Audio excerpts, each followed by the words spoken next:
Hello, everybody. It's Ed Rosenberg. Good morning. And this morning, I have the pleasure of speaking to Cynthia. How are you?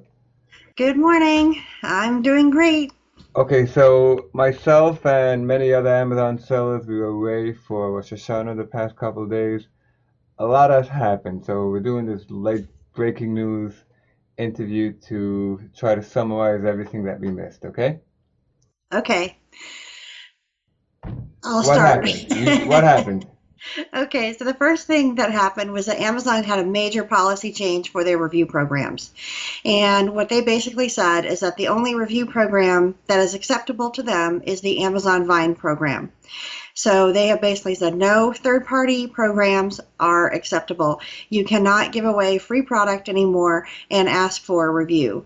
Now, you can certainly give away free product or discounted product as part of your sales, but you cannot use it to ask for reviews. And so this, of course, is this is a big shift for all of the vendors who, offer these services, but also for Amazon sellers, because right now 3P sellers cannot use the Amazon Vine program. It is only for people who provide product directly to Amazon. So the 1P sellers, they can use Vine. So this basically means that if you want to get product reviews for your product, you either have to sell something directly to Amazon, or you're just SOL, like you have to kind of just wait for organic reviews. So you can give away product, but you can't ask for a review, and you can't make it dependent on a review. So over the past couple of days, what I've seen is a number of these review sites, like Snagshout and some of the others. What they've done is they've basically just converted to being a deal site. So you can go pick up deals now as before, but you're no longer constrained to leave a review. And they're no longer sort of cutting you off if you don't leave a review, which many of them did. And then if you look at sites like Thomason, which did like the blogger reviews, they're pretty much operating the same as before, but what they're saying is you don't have to leave an Amazon review. So I'm going to wait to see how this all shakes out, because some of them are doing kind of a wink, wink, nudge, nudge kind of thing about Amazon reviews. They're like, well, we're not going to ask you for it, right? So I'm not really sure what's going to happen. The way we'll know how hard Amazon is cracking down on this is by the suspensions that come in our door. So we have been getting suspensions for product reviews forever, right? We get them every week. And so I'll be curious to see what Amazon cracks down on based on this. But yeah, it's a big shift. And some of it, I think, was definitely due to review metas. I don't know if you know about reviewmeta.com, but they had put out a study where they had studied the Amazon reviews and shown that basically sellers who use these programs, their reviews overall were much better than norm. And I mean, of course, that's why people paid for it, right? But so that's they put out a study 2 weeks ago. It went viral, and then boom, Amazon puts down the hammer this week. I actually did see that study, but I didn't need a study to know the result. It's kind of obvious. Yeah, it's just when you see it in data, kind of in black and white, and we know how Amazon feels about data. Well, I don't think that it made this happen. I think what happened was it just encouraged them to accelerate it. This is something they've been moving towards for a while. You can Why, see that in every policy change they've made about reviews. right now, why can't Amazon just do what eBay does and tie it to a transaction? That'll be it. Um, well, I mean, I'm not sure what you mean by that. In other words, you have to buy the product off the platform to leave a review. Yeah. I don't know. Because they want to get as many reviews as possible, I guess. That's part of it. But yeah, that's something they certainly could consider. But, even so, if the product is bought at a discount, it gets to be suspect again. So how do you get people to leave reviews? Now, one thing that we've worked with our clients with for a while is, rather than using a program is to use something like Feedback Genius.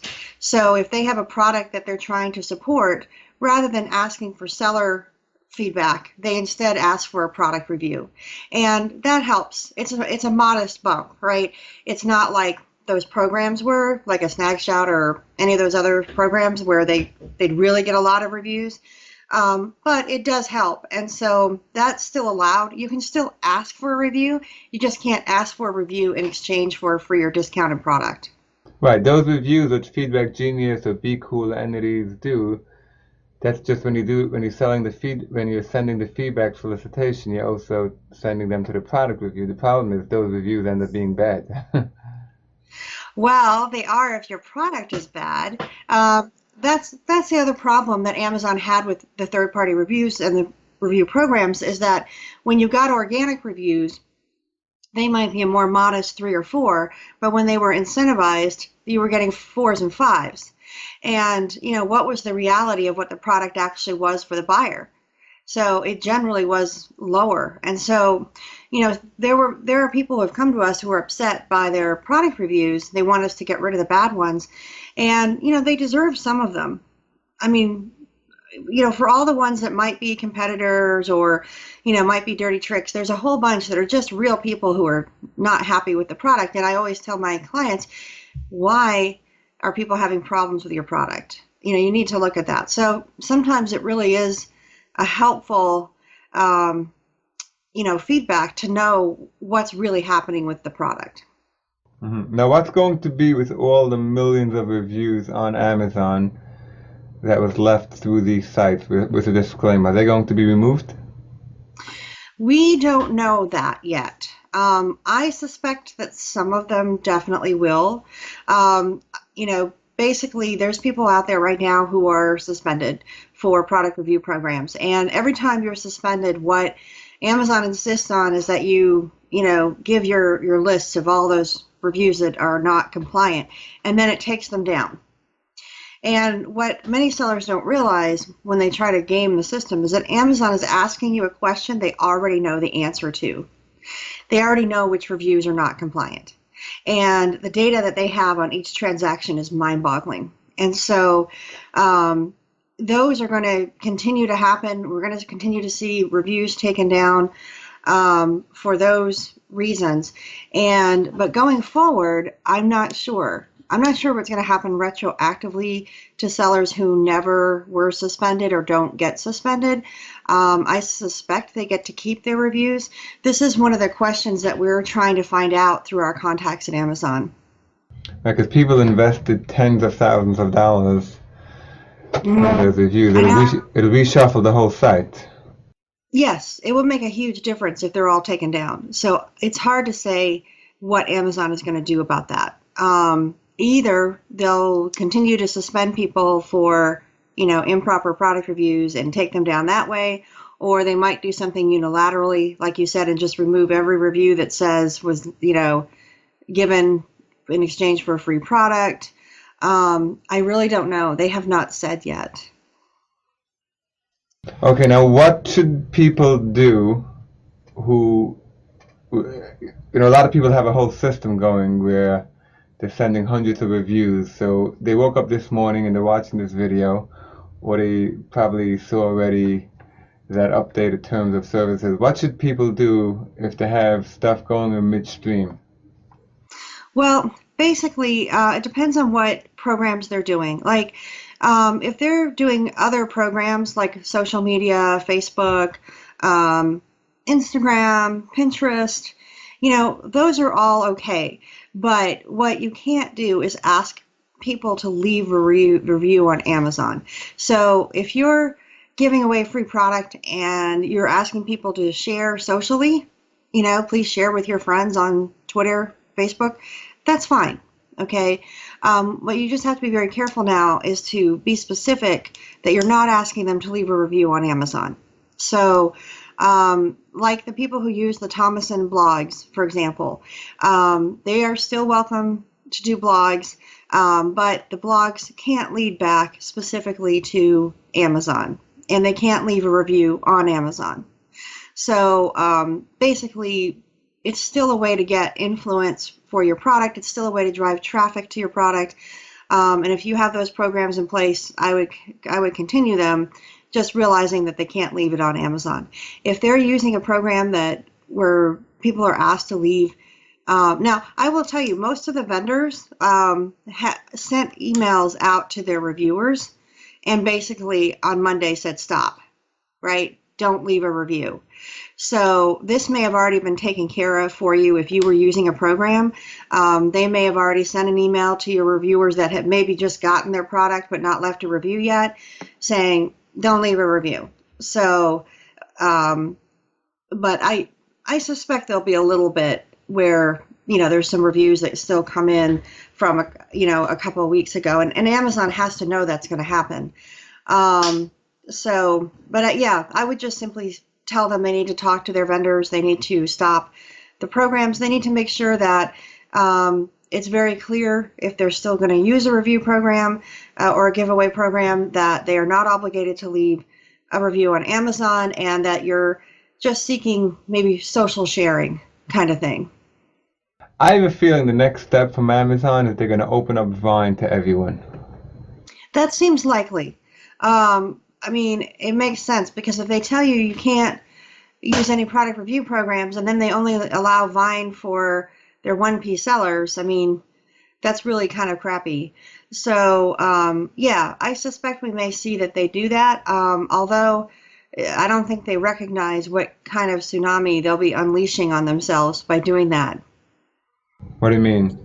Well, there's just so many sellers that would want it. I mean, I think they'd be bowled over. So they're probably trying to think about how they could handle the influx of, companies who would want to do reviews.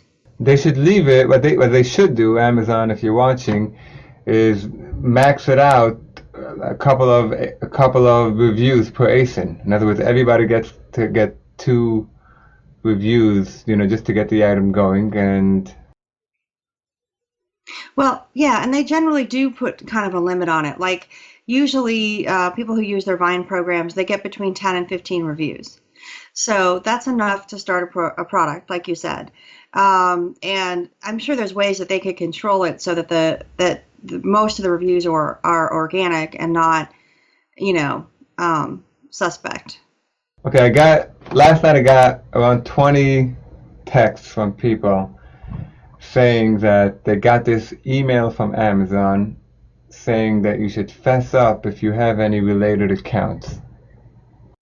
Yes, so this is something that I knew was coming. I've been talking about it in some of my presentations that for a long time, Amazon would not put the trace on you until you were suspended. And the trace is looking for other accounts, right?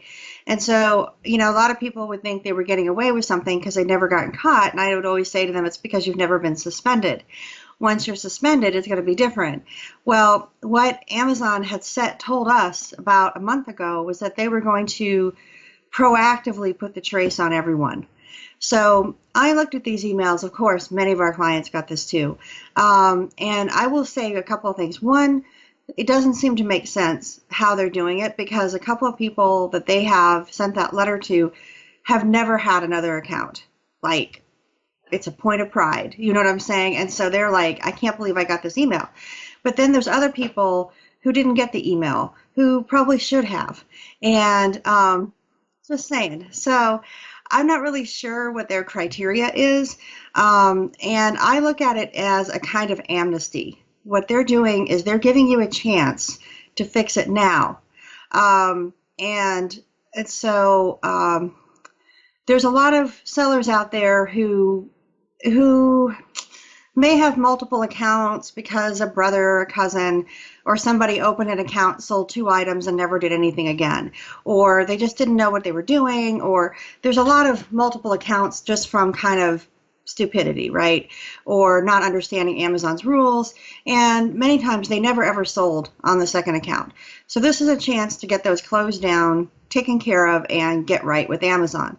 Now, I have plenty of other clients, very creative clients, who have multiple accounts as a plan B strategy, and they've found a way to hide themselves from Amazon. And I I would say, since many of those have had previously suspended accounts and the trace is already on them, they are probably successful in hiding themselves from Amazon. So they perhaps don't need to worry. However, um, Amazon did imply that they have added new things to the algorithm to link accounts. So I guess we're just going to find out what happens. But like I said, this email was clearly kind of a not get out of jail free card, but it was a fix it now and we won't come after you kind of email. And so I would encourage people who do have multiple accounts and maybe, and who get this email to really answer it and do something about it. And even if you don't have multiple accounts, you should answer the email and state clearly that you do not. That's really all I can recommend at this time. And like I said, for those who have multiple accounts by design and who have been successful to date, you're probably okay because after all, you've had the trace on you this whole time. Well, if you have multiple accounts and you're trying to hide it from Amazon and you've been pretty successful, I see no point in fessing up now because they're going to chop you anyways. It's not like they're going to say, okay, you have 5 accounts and we're going to let you. Yeah, you're fine, man. No. So that's the thing. I mean, the people who should fess up are the ones who are okay with one of them being shut down and who just want to not have to worry about Amazon shutting everything down. Right, it could be what Amazon is doing is they want to first get all the people who have, brother-in-law accounts, which they legitimately have only one account. In other words, we'll give you amnesty, and then everybody else we're going to blow away. It could be they plan on doing that.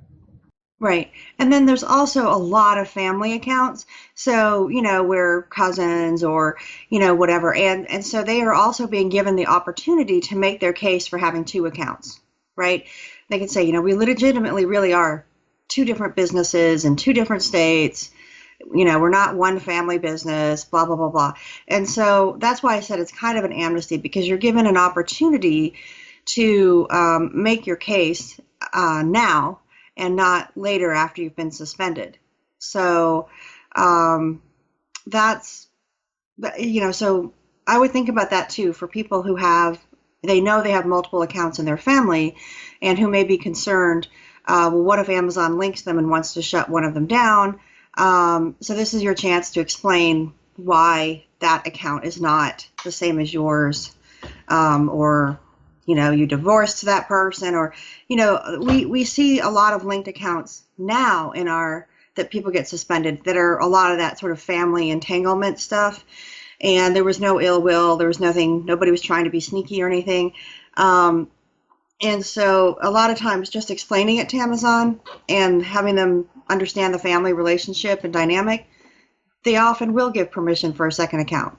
So they, it really, and it gets down to also having different inventory. So, if you've got one relative who's, baby and toys, you got another one that's doing health and beauty, they can see that these are legitimately separate businesses. Right. Now, how about people who already asked permission to have 2 accounts? Do you think it's necessary to re-ask? No, that should already be annotated on their account. So, basically, if they should get that letter, I think they should respond and say that we have already received permission to have 2 accounts, this account and this account, and we got permission on XYZ date.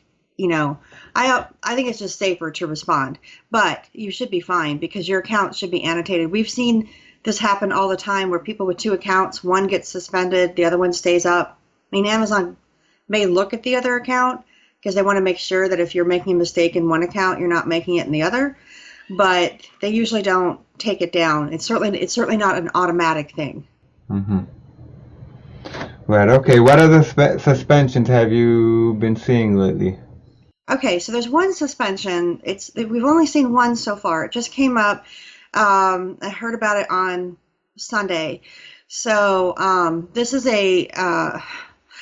one that I I saw coming. I talked about a lot of people got all jumpy with me, but this person was suspended specifically for doing retail arbitrage.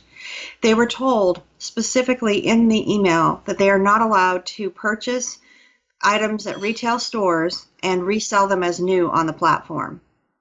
And that is a big shift. Now, I'm waiting to see this suspension again. We've only seen one so far. And I want to see if it happens again. But the way the letter was written was so specific that, sort of anti-retail arbitrage, that, it seems to me that that is something that would be concerning for those who do retail arbitrage. So, like I said, I've just seen one, and I'm going to see what happens. This was a very large retail arbitrage seller, and which is probably why they got Amazon's attention. But they were told they cannot buy retail and sell as new. So How would Amazon know? how would they know? Basically, I guess by asking for invoices, but they somehow knew with this particular person that that was their model. This person was fairly public on Facebook and stuff. I mean, I don't know, maybe they just saw them talking about it, but it puzzled me because there's so many people inside of Amazon who have no clue what retail arbitrage is. So to see somebody actually suspended for it was weird. So I'm going to see what happens, but I think that we're going to see more of that because that's what they kind of told me. They told me that starting in October, they were not going to accept receipts anymore. So, at least not for new. And so that's a big shift for those who do retail arb. Now, I know most of your viewers are, they're wholesale and closeouts and stuff like that. So it doesn't really affect them. But the retail arbitrage, like that's a tough plan of action. Like, what are you going to say? Well, we basically say we'll never do it again, right? And but that changes their whole model. Exactly. And they have, hundreds of thousands of dollars worth of inventory up there that they're now going to have to, sell on eBay, I guess. Or maybe say that they'll continue with their business model, except they'll sell it as used as new. Correct. So, and they're welcome to do that as well. So that's what they'll probably have to do to get rid of the current inventory. But then again, that means they have to recall the inventory and re-sticker it. Yeah. So this is really a devastating suspension for that seller. Yeah, and not just for the inventory, for the whole business model. Yes.